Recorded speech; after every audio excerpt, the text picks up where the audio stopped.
Serial من مرضی کے نیکسٹ ایپیسوڈ میں آخرکار جو ہادی کو ملا ہے بہت ہی بڑا دھوکہ اور وہ بہت بڑے صدمے میں ہے۔ جیسی ہی زارا کو دلہن بنا کر لے کر جاتی ہے جہاں پر اس کی ساس جو حمزہ کی ماں ہے، تو حمزہ کی ماں اس کے پاس جاتی اور آ کر بات کرتی اور کہتی کہ دیکھو وہ سب کچھ میں نے مجبوری میں کر دیا تھا، وہ ساری کی ساری میری بہت بڑی مجبوری تھی، میں نے ایکسیپٹ تو کر لیا لیکن کبھی بھی میں تمہیں سکون کے ساتھ نہیں رہنے دوں گی، کبھی بھی میں تمہاری زندگی میں سکون نہیں آنے دوں گی، تم بدکار ہو، تمہارا سارا کا سارا خاندان ایسے ہی۔ جب یہ بات زارا سنتی ہے تو سمجھانے کی کوشش کرتی اور کہتی کہ پلیز آپ میرے ساتھ اتنی بڑی زیادتی مت کریں، میرے اوپر اتنا بڑا الزام مت لگائیں، اس میں میرا کوئی قصور نہیں ہے، میں نے کبھی کسی کو تکلیف نہیں دی اور کسی کے بارے میں غلط نہیں سوچا۔ لیکن حمزہ کی ماں انکار کر دیتی اور کہتی کہ بس کر دو، تمہاری یہ ڈرامے، تمہاری یہ باتیں میں اچھی طریقے سے جانتی ہوں، اچھی طریقے سے مجھے اندازہ ہے کہ تمہاری سوچ کیا ہے، لیکن جو بات میں نے آپ کے ساتھ کرنی تھی وہ بات میں نے کر دی ہے،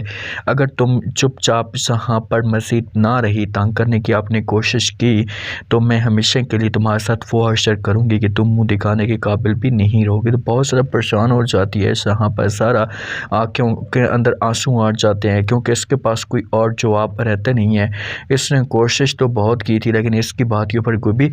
یقین نہیں کر رہا ہوتا۔ بیچاری کی آنکھوں کے اندر آنسو ہوتے ہیں اور چپ چاپ ایک سائڈ پہ بیٹھ جاتی ہے کیونکہ حمزہ بھی اسے منہ تک نہیں لگاتا، حمزہ بھی اسے گھاس تک نہیں ڈالتا، تو اسی وجہ سے بہت زیادہ اداس ہوتی ہے۔ اور آگے سے جو حمزہ کی ماں بھی ہوتی ہے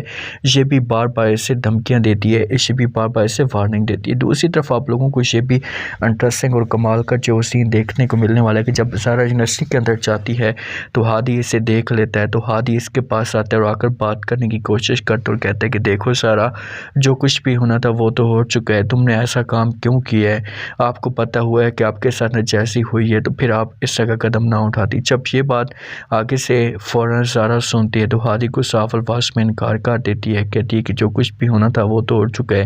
لیکن پلیز آپ مجھے ہمیشہ کے لیے بھول جائیں، میں یہ سب کچھ نہیں کر سکتی، آپ کے ساتھ زندگی آپ نہیں گزار سکتی۔ ہادی سنتا ہے تو انکار کر دیتا اور کہتا ہے کہ دیکھو آپ نے میرے ساتھ یہ سب کچھ کیا ہے تو میں سکون کے ساتھ نہیں بیٹھوں گی، میں محبت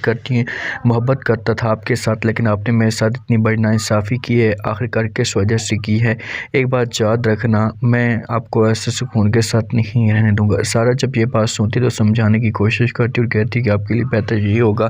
کہ آپ مجھ سے دور ہو جائیں، بہت دیر ہو چکی ہے، اب میں حمزہ کے ساتھ ہوں اور پلیز آپ ایسا کچھ مت کرنا جس سے میری زندگی برباد ہو جائے۔ لیکن ہادی انکار کرتا اور کہتا ہے کہ نہیں، میں ایسا کبھی بھی نہیں برداشت کر سکتا، آپ صرف و صرف میری ہیں۔ تو یہاں سے جو سارا جانے لگتی ہے تو پیچھے سے جاتے ہادی روکنے کی کوشش کرتا ہے لیکن سارا اس کے سامنے بار بار ریکویسٹ کرتی ہے، بار بار التجا کرتی ہے اور غصے سے یہاں سے چلی جاتی ہے۔ اب دیکھتے ہیں کہ کیا ہوتا ہے سارا کے ساتھ، کیا ہادی اسے حاصل کر پائے گا یا نہیں۔